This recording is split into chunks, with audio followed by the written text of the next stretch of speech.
तमाम दावों और वादों के बीच बीच में जो बिहार का विधानसभा चुनाव है वो संपन्न हो चुका है। सभी 243 सीटों पर मतदान हो चुके हैं। सभी जो मतदाता जो प्रत्याशी हैं, मतदाताओं ने सभी प्रत्याशियों के भाग्य को ईवीएम में कैद कर दिया है और अब एग्जिट पोल के नतीजे भी आने शुरू हो चुके हैं। अभी तक 6 से 7 एग्जिट पोल सामने आए हैं। उन सभी एग्जिट पोल में एनडीए को बहुमत पाता हुआ दिखाया गया है, यानी कि एक बार फिर से सत्ता में एनडीए की वापसी नजर आ रही है। एग्जिट पोल में कई सारे जो अगर बात कर ले एग्जिट पोल की, तो बहुत सारे एग्जिट पोल में जो मुकाबला है कांटे के टक्कर का, कई सारे जो एग्जिट पोल हैं उसमें कांटे का मुकाबला दिखाया जा रहा है। कई सारे एग्जिट पोल में मतलब एक तरफा रिजल्ट दिखाया जा रहा है कि एनडीए एक तरफा जीत रही है। सबसे बड़ी बात कि इस बार का चुनाव काफी दिलचस्प था।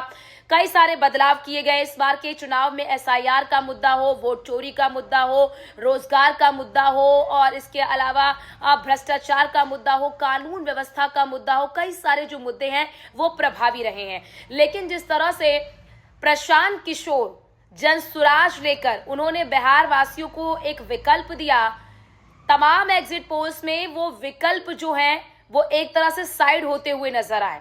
मतलब 6 से 7 एग्जिट पोल सामने आए हैं और 6 से 7 एग्जिट पोल में प्रशांत किशोर को बहुत कम सीटें दिखाया गया है। मतलब बहुत ही कम सीटें प्रशांत किशोर की जो पार्टी है वो पा सकती है, जिसमें 3 से 4, 10, मतलब एकदम जो आंकड़ा है वो 10 तक ही गया है कि 10 से ज्यादा सीटें प्रशांत किशोर की पार्टी नहीं पा सकती है।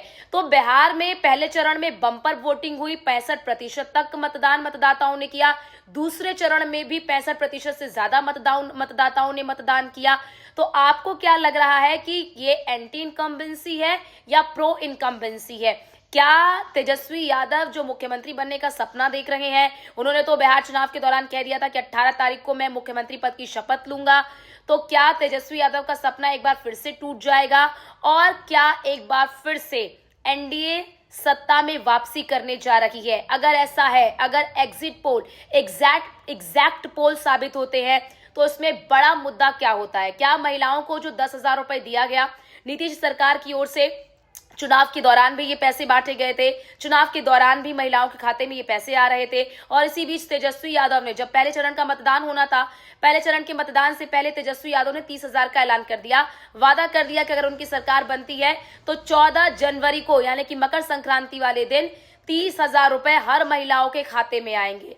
तो क्या ये 10,000 और 30,000 कमाल कर गया या एसआईआर का मुद्दा कमाल कर गया? आप लोगों की राय क्या है?